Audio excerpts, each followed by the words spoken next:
Hi humans, welcome to our channel BSc Forum. Today we are going to learn about Lagrange mean value theorem and Cauchy's theorem. So first of all, what is Lagrange mean value theorem? तो Lagrange mean value theorem अभी इसके पहले मैंने video डाला था Rolle's theorem. तो Rolle's theorem जो है वो Lagrange mean value theorem का एग्जाम्पल था। ठीक है, इसके कंडीशंस क्या होते हैं? f is continuous on a b. f जो है वो कंटिन्यूस होता है ए बी पे, जो कि कंटिन्यूस जब होता है तो वो क्लोज्ड इंटरवल में कंटिन्यूस होता है, और डिफरेंशिएबल होता है। f is differentiable. इसके कंडीशंस मैं बता रही हूँ आपको कि ये क्या क्या होता है, मतलब वो होता है f is differentiable on a be open interval पे डिफरेंशिएबल होता है, और अगर ये दोनों कंडीशन सेटिस्फाई कर रही हैं तो एक पॉइंट एग्जिस्ट करता है सी पे, जो बिलोंग करता है ए और बी पे। ठीक है, इतना भी समझ में आ गया होगा। अब जो पॉइंट सी है उसको कैलकुलेट कैसे करते हैं? तो उसको कैलकुलेट करते हैं एक फॉर्मूले से, जो कि ये लिखा हुआ है F B minus F A upon B minus A is equals to F dash C. और हमें प्रूफ पूछा जाता है पेपर में, तो इसलिए हम इसका प्रूफ देखेंगे कि ये कैसे किया जाता है। Okay, so let's come on the video. हाँ, तो लैग्रेंज मीन वैल्यू थ्योरम के लिए हम प्रूफ कर रहे हैं। ठीक है, let phi be a function. Phi को हम एक फंक्शन ले रहे हैं। ठीक है, let phi be a function. तो phi X is equals to F X plus A X. ठीक है, अब हमें क्या करना है, ए बी चूजन सच दैट एक ए हम चूज़ कर ले रहे हैं इस तरह से कि फाई ए जो है वो फाई बी के क्या हो जाएगा, इक्वल हो जाएगा। तो जब फाई ए रखेंगे तो ये क्या है, ये जो है ये फंक्शन है एक्स का। ठीक है, फाई में फंक्शन एक्स का ये है, और ये फाई ए में रखना है। तो फाई ऑफ ए, एक्स की जगह पे ए रख देंगे तो ये सब में ए हो जाएगा, एफ ए प्लस ए ए। ठीक है, अब रखेंगे फाई बी। तो अभी हमने पहले फाई बी जब रखा तो हमें ये मिल गया। अब हमने क्या बताया कि फाई ए जो है फाई बी के इक्वल होगा। ठीक है, तो अब हम दोनों की वैल्यू रखेंगे एफ ए प्लस ए ए। ठीक है, और ये क्या है, F b plus a b. ठीक, तो अब क्या कर सकते हैं, ये ए और ए बी को एक साइड लिख सकते हैं, ए माइनस ए बी, और इस साइड हो जाएगा F B minus F A. ठीक है, तब ए क्या हो जाएगा, कॉमन हो जाएगा। तो जब ए को कॉमन ले लेंगे तो ये बचेगा ए माइनस बी, और ये हो जाएगा F B minus F a. तो अब जब ए की वैल्यू निकालनी रहेगी तो ये हो जाएगा F B minus F A upon B minus A. तो अब हम क्या करेंगे, ऊपर नीचे देखिए क्या दिया है कि f B minus F a, तो इसमें करना कुछ नहीं है, इसमें माइनस से एक इंटू कर देंगे। ठीक है, अभी इस माइनस का मतलब अगर नहीं समझ में आ रहा तो आगे चल के समझ में आएगा, ध्यान से बातें सुनिएगा।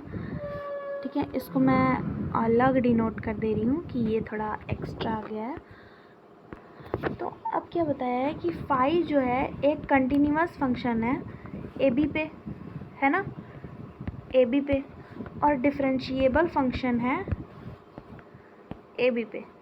ठीक है, ए बी जो है वो ओपन इंटरवल में होगा, डिफरेंशिएबल में, और कंटिन्यूस में क्लोज्ड इंटरवल में होगा। ठीक है, तो सी जो है वो बिलोंग करेगा ए बी पे, यही कंडीशन वो बता रहा था स्टार्टिंग में।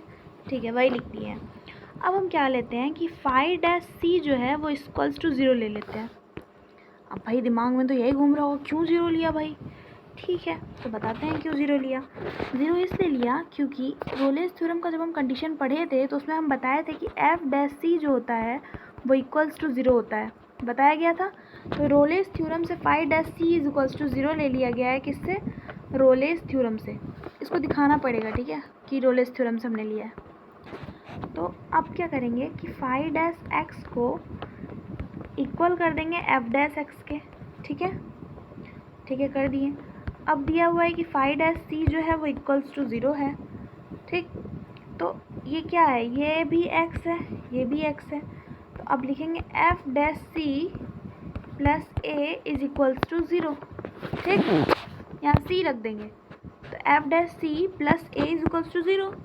तो एफ डैश सी जो है वो इक्वल होगा -a के। अब आप लोग को समझ में आ रहा होगा कि आंसर लाने के लिए हमने ये माइनस लिखा था। ए की वैल्यू हमारी माइनस में है और उस साइड जब ए गया था तो भी वो माइनस में था, तो माइनस और माइनस क्या हो जाएंगे, कैंसिल आउट। ठीक है, ये माइनस और वो माइनस, वो जो पिछले स्लाइड में मैंने आपको दिखाया, ये दोनों क्या हो जाएंगे, कैंसिल आउट। तो होगा ये कि एफ डैश सी जो है वो इक्वल हो जाएगा F B minus F A upon B minus A के, है ना। अब क्या हो जाएगा कि हमारा जो थ्योरम हो जाएगा वो प्रूफ हो जाएगा। अब लेकिन इसको एक और तरीके से लिखते हैं। अब वो तरीका मैं आपको बताती हूँ। अगर b को हम a प्लस एच ले रहे हैं, ठीक है, तो क्या हो जाएगा, a comma a plus H हो जाएगा ना। तो c जो है किसको बिलोंग कर देगा, a comma a plus H को। ठीक, b को ये ले लिया है, a को a लिया है, तो c is equals to a plus theta h. ठीक, तो अब ये हो जाएगा f a plus h minus F A upon h. ठीक, तो ये हो जाएगा F dash a plus theta H.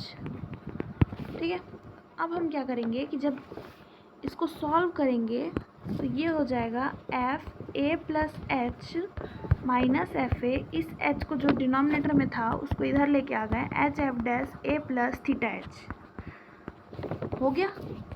यही आपको बताने की कोशिश कर रहा था। अब बहुत सारे लोगों को समझ में नहीं आया होगा भाई, तो हम फिर से बताते हैं।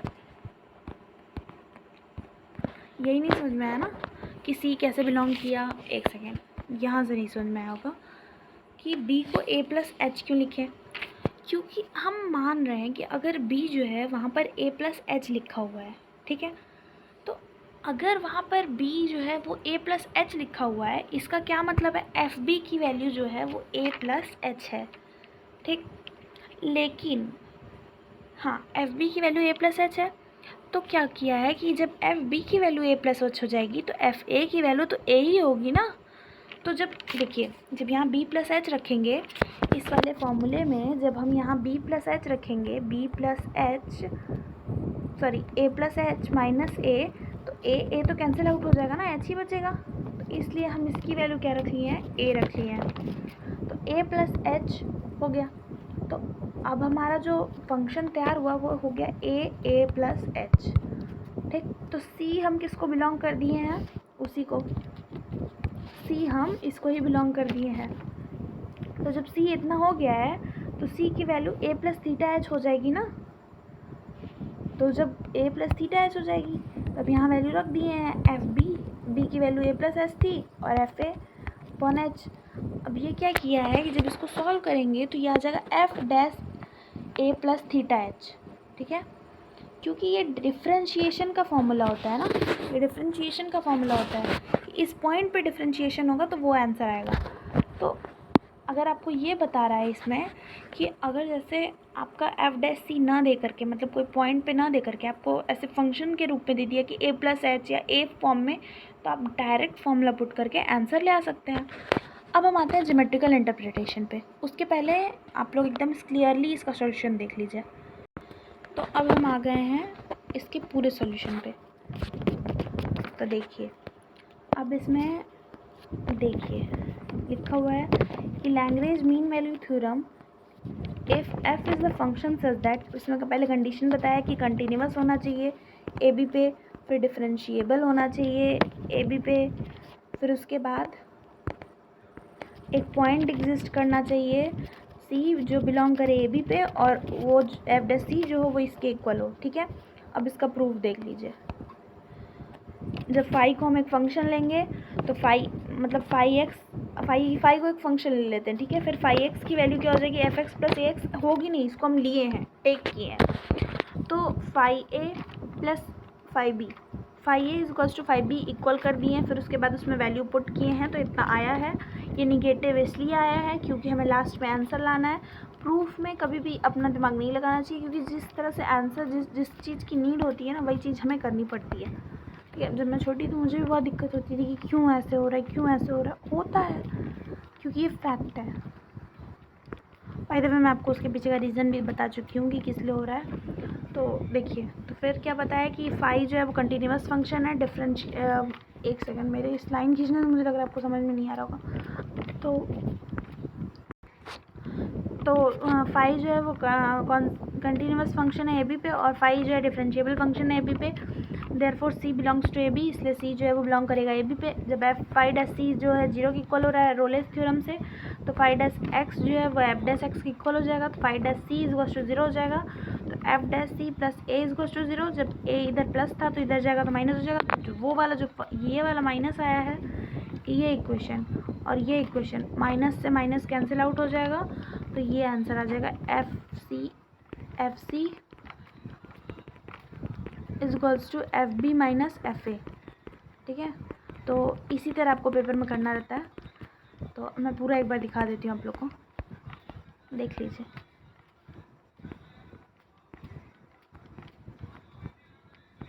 वीडियो पॉज करके आप देख सकते हैं। इतना तो आप लोग को समझ में आ ही गया होगा, लेकिन मैथ्स में कहा जाता है कि जब तक क्वेश्चन नहीं किया तब तक तो इंसान को कुछ आता नहीं है। तो चलिए कुछ क्वेश्चंस करते हैं।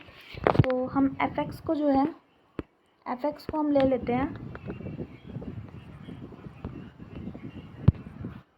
एक सेकेंड, एफ एक्स को क्वेश्चन लेते हैं। F x is equals to x minus 1, x minus 2 और एक्स माइनस 3। ठीक है, a is equals to 0, b is equals to 4। सबसे पहले हमें क्या शो करना रहता है, कंटिन्यूअस हो, डिफरेंशिएबल हो और एग्जिस्ट करे ए बी पे, ए और बी इक्वल हो। तो क्योंकि ये पॉलिनॉमियल फंक्शन है तो ये डिफरेंशिएबल भी होगा और कंटिन्यूअस भी होगा। ठीक है, मतलब ये दोनों कंडीशन फॉलो कर रहा है। एफ ए और एफ बी को इक्वल प्रूफ करना है। तो जब यहाँ एफ ए रखेंगे तो 0 रखाएगा, तो जब 0 रखेंगे तो ये पूरा 0 हो जाएगा। जब 4 रखेंगे तो 4 माइनस 1 3, 4 माइनस 2 2 और 4 माइनस 3 1, तो ये हो जाएगा 6। I am very sorry, actually 0 रखेंगे तो 0 नहीं होगा, वेरी वेरी सॉरी। जब 0 रखेंगे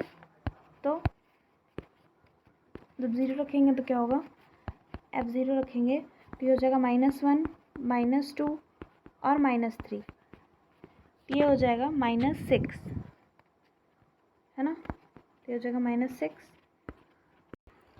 मेरी सॉरी, एक्चुअली पॉइंट नहीं चेक करते हैं इसमें ना, डिफरेंशिएबल चेक करते हैं। एफ सी हमें निकालना था, इसलिए हमने ये दोनों पॉइंट निकाला था।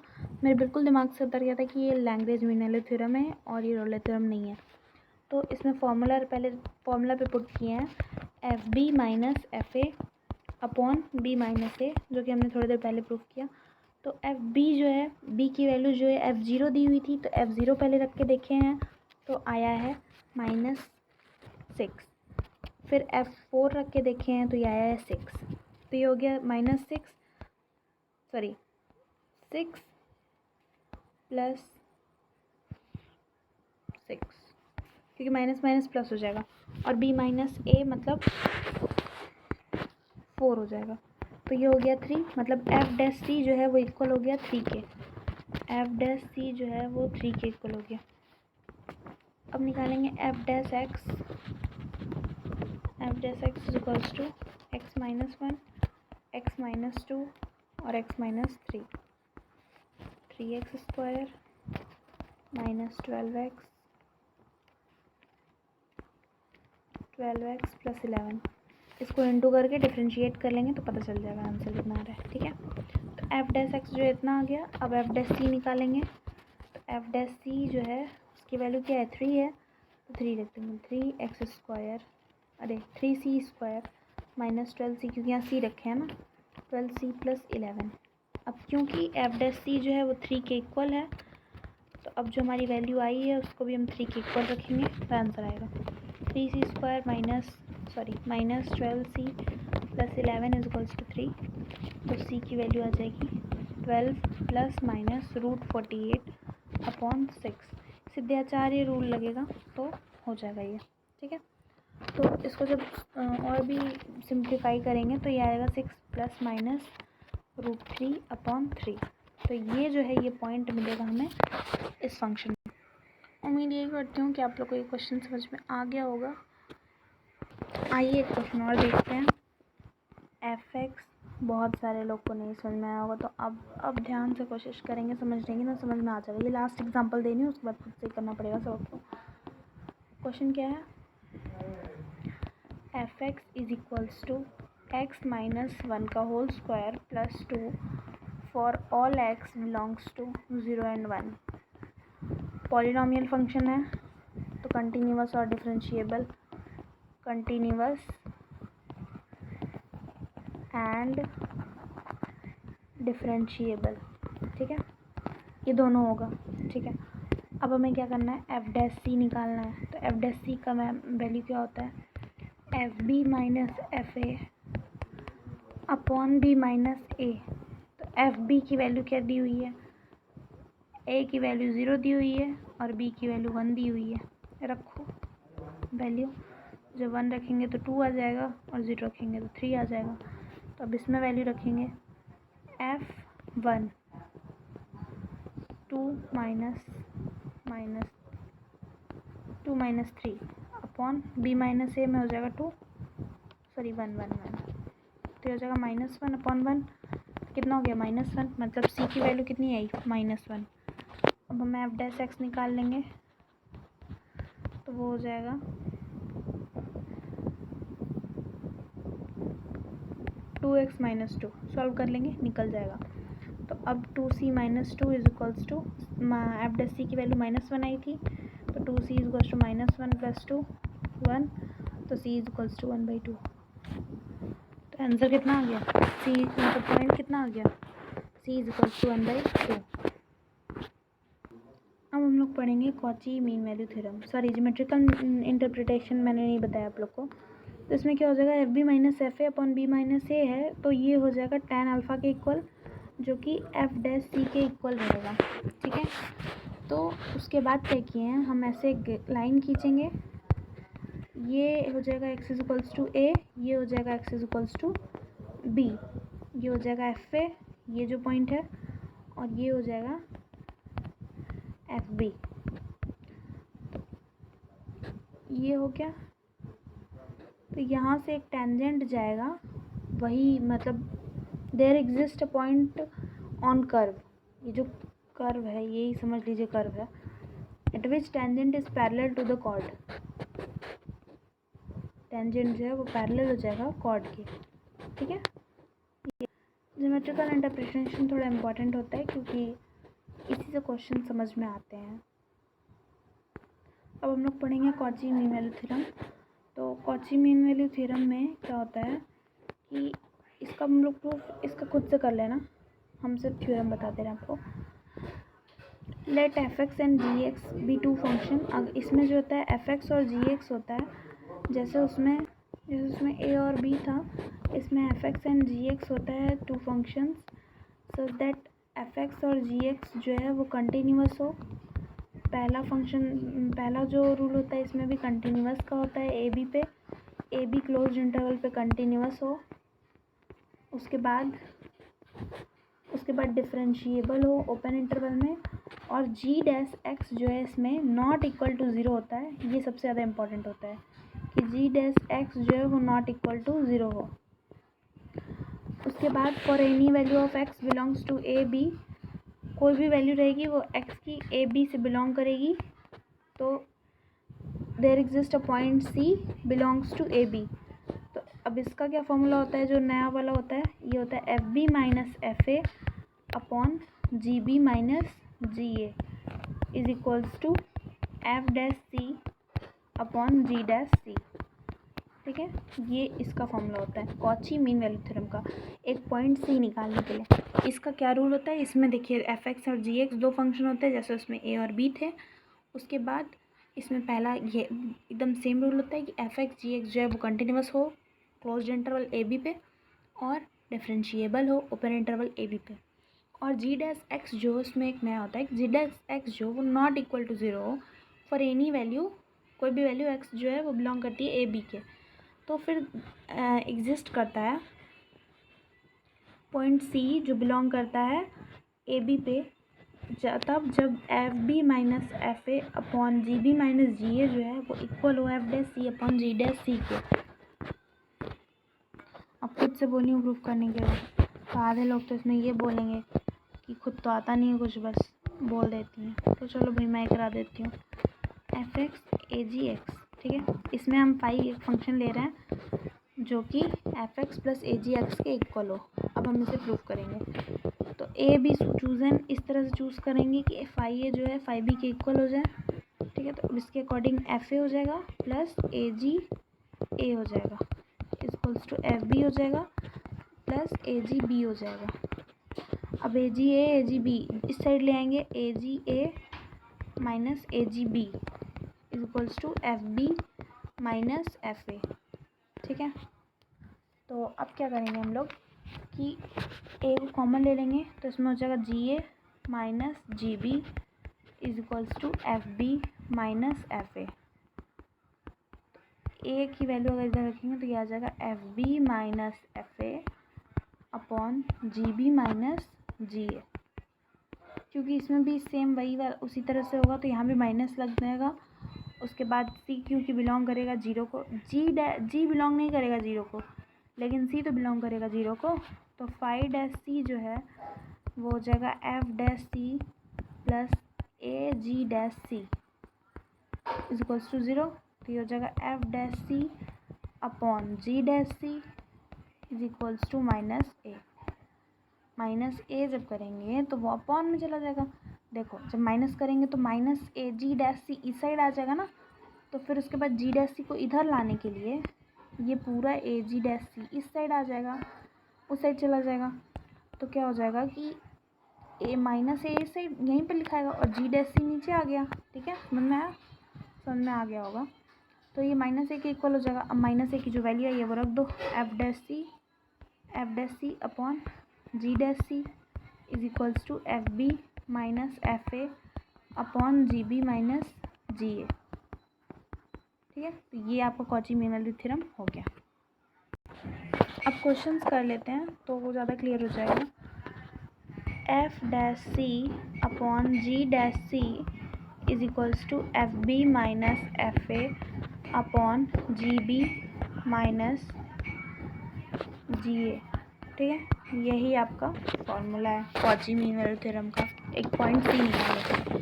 हम ले रहे हैं एफ एक्स को ई एक्स के इक्वल और जी एक्स को ई के पावर माइनस एक्स के इक्वल, और पॉइंट है ए बी। तो हमें करना है so that c is the arithmetic mean of a and b. Arithmetic mean का मतलब क्या होता है? A plus b by 2। ये हमें शो करना है। क्वेश्चन हमने लिख दिया है, अब हम सॉल्यूशन करेंगे।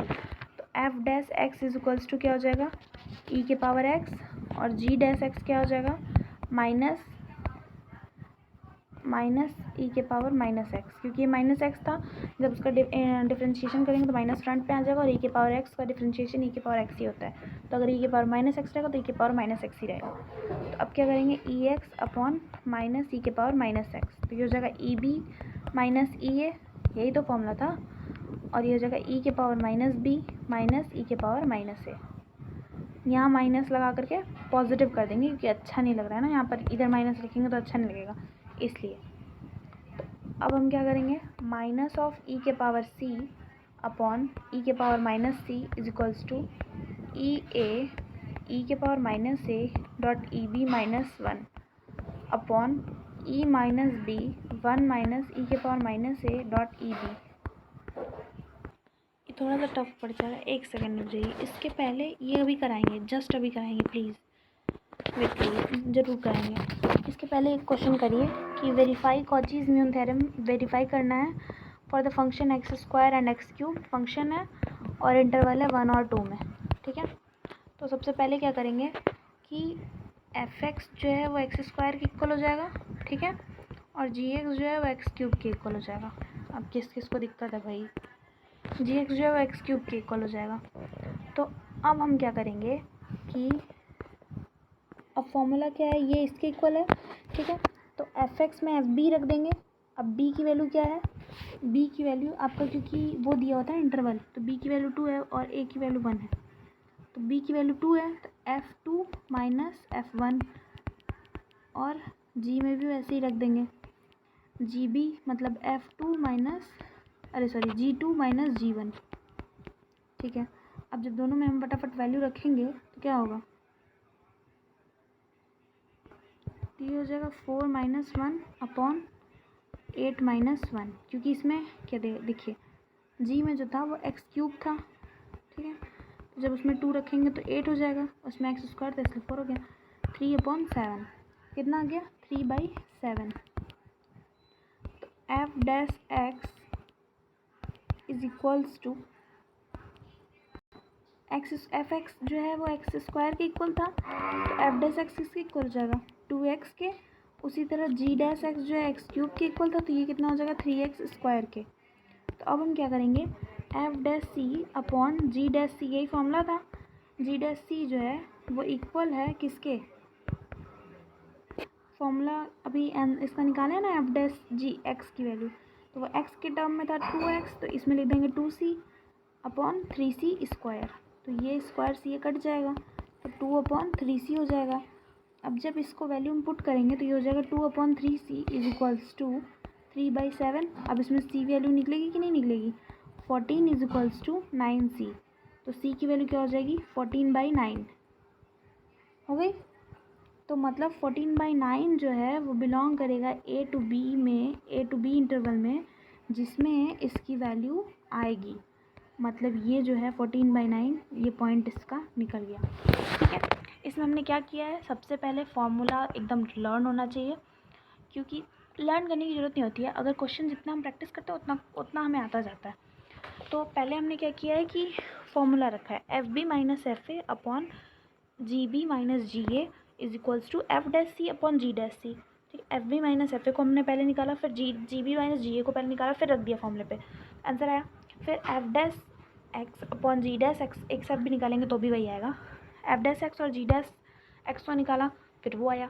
अब क्योंकि सी के टर्म में निकालना है, सी के टर्म में नहीं निकालना चाहते, एक्स के टर्म में निकालिए, या सी को छोड़कर किसी और टर्म में निकाला तो उस टर्म में निकालिए, लेकिन मैथ्स में मैक्सिमम टाइम सी लिया जाता है। ठीक है, अब आते हैं हम प्रीवियस क्वेश्चन पे कि वो कैसे करना है। यही था, अब इसको भूल जाइए, ये जो मैंने लिखा है इसको भूल जाइए, ये थोड़ा सा मुश्किल है, इसलिए मैं आपको इजी तरीका बताती हूँ। तो इजी तरीका में क्या है, एक्चुअली ना क्वेश्चन ही कंप्लीट नहीं है इसलिए नहीं हो पाया था। F x is equals to जो है वो दिया हुआ है ई के power x, and g x जो है इक्वल टू दिया हुआ है ई के पावर माइनस एक्स। ठीक है, एक्चुअली क्वेश्चन पूरा था, तो हो जाएगा F B minus F a, यही फॉर्मूला था, अपॉन जी बी माइनस जी ए। ठीक, तो अब ये क्या हो जाएगा, इक्वल हो जाएगा ई के पावर बी माइनस ई के पावर ए अपॉन ई के power minus B minus E के पावर माइनस ए। ठीक, तो अब ये हो जाएगा कि माइनस ई के पावर ई के power b is equals to minus a plus b हो जाएगा। अब देखिए, अब आप पूछेंगे ये कैसे होगा, तो अभी हमने लिखा था कि ई के पावर बी माइनस ई के पावर ए अपॉन ई के power minus B minus E के पावर माइनस ए। जब ये सेम है, जब इसको ऊपर लेके जाएंगे तो ये b और ये b क्या हो जाएगा, ऐड हो जाएगा, तो ये क्या हो जाएगा 2b हो जाएगा। तो क्या हो जाएगा, कुछ नहीं होगा।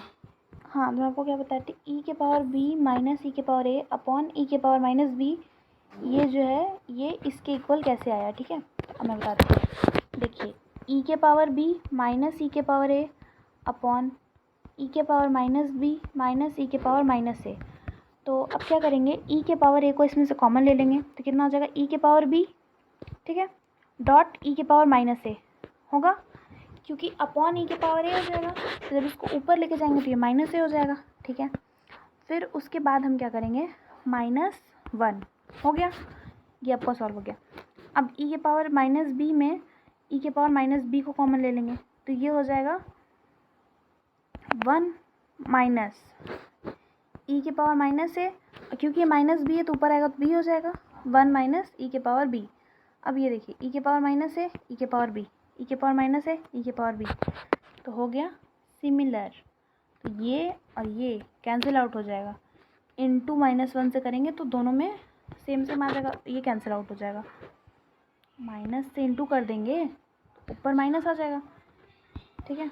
अब देखिए ई के पावर माइनस ई के पावर ए, माइनस से इंटू इसलिए किया है, जब माइनस से इंटू करेंगे तो ये जो हो जाएगा ये माइनस हो जाएगा, ये हो जाएगा प्लस, तो ये इसके बराबर आ जाएगा ना, ये दोनों इक्वल हो जाएगा, तो ये दोनों कट हो जाएगा। माइनस ई के पावर ए माइनस ई के पावर अपॉन माइनस ई, अरे अपॉन ई के पावर माइनस बी, ठीक है। अब हमें क्या निकालना है, जब हम एफ डैश सी निकालेंगे तो वो हो जाएगा ई के पावर सी, और एफ डैश जब हम ई के पावर माइनस सी निकालेंगे तो क्या हो जाएगा माइनस सी ई के पावर सी, है ना। तो अब उसी तरह लिख देंगे ई के power C upon minus E के power minus C is equals to minus E के पावर ए अपॉन ई के पावर माइनस बी। तो माइनस से माइनस कैंसिल आउट हो जाएगा, होगा। आप उस पर जाइए मत, देखिए भाई इधर ध्यान से देखिए, ई के पावर सी हो जाएगा ई के पावर माइनस सी अपॉन इतना आ गया। अब ई के पावर सी जो था वो माइनस सी जो था उसको ऊपर ले गए, तो ये भी हो गया ई के पावर सी अपॉन ई के पावर ए, और नीचे माइनस भी था तो ये ऊपर ले जाएंगे तो ये प्लस भी हो जाएगा, तो ई के पावर 2c, ठीक है। और ये सेम है, इसको भी ऐड कर देंगे ई के पावर ए प्लस बी। समझ में आया कहाँ से आया। अब मैं इधर वाला भी टर्म लिख दी हूँ। अब क्योंकि बेस जो है सेम है तो पावर्स को हम सिंप्लीफाई कर देंगे, through c is equals to A plus B आ जाएगा। तो c इज इक्वल्स टू क्या हो जाएगा a प्लस बी अपॉन 2, ये हो जाएगा अर्थमेटिक मीन। तो ये निकल गया अर्थमेटिक मीन। आज के लेक्चर का लास्ट क्वेश्चन, ठीक है। F x is equals to root x, g x is equals to 1 upon root x. तो c हमें फाइंड आउट करना है, जियोमेट्रिक मीन अब फाइंड आउट करना है, ठीक है। तो हमने क्वेश्चन लिख दिया है, अब हमें सॉल्व करना है। तो फॉर्मूला लिखेंगे सबसे पहले F B minus F A upon G B minus ji A. तो एफ बी क्या है, एफ एक्स जो है वो रूट एक्स है ना। तो एफ बी जब हम रखेंगे तो रूट बी हो जाएगा, तो root B minus root A upon 1 upon root B minus 1 upon root A. ये हो जाएगा root B minus root A upon 1 upon root B minus 1 upon root A. इसको सॉल्व करेंगे तो ये हो जाएगा root B minus root A upon root B minus root A. तो बी की जगह ए हो जाएगा माइनस बी हो जाएगा। तो ये जो है सॉरी ये माइनस नहीं होगा, ए बी होगा ना ये। तो ए बी जो है वो ऊपर चला जाएगा, तो बचेगा ये, तो ये और ये कैंसिल आउट हो जाएगा, और यहाँ एक माइनस का सिंबल लगा देंगे। जब माइनस का सिंबल लगाएंगे तो ये माइनस में हो जाएगा, ये प्लस में हो जाएगा, तो ये और ये एकदम सिमिलर हो जाएगा, तो ये कैंसिल आउट हो जाएगा। तो हमारा ये आ गया F B minus F A upon G B minus ji A, ये आ गया। अब हम निकालेंगे F dash X upon G dash X. तो ये हो जाएगा 1/2 X minus 1/2 upon minus 1/2 X minus 3/2। Differentiation करने के बाद ये आएगा। अब जब c के टर्म में लिखेंगे तो सेम वही होगा, तो ये हो जाएगा minus c minus 1/2 upon c minus 3/2 is equals to minus c, ठीक है। 1/2 कैंसिल आउट हो जाएगा, तो अब ये हो जाएगा minus root a b is equals to minus c, तो c is equals to root a b. Answer solve out हो गया, क्वेश्चन हो गया, ठीक है। Thank you. At last, thanks for watching. Do like, share and subscribe if you like.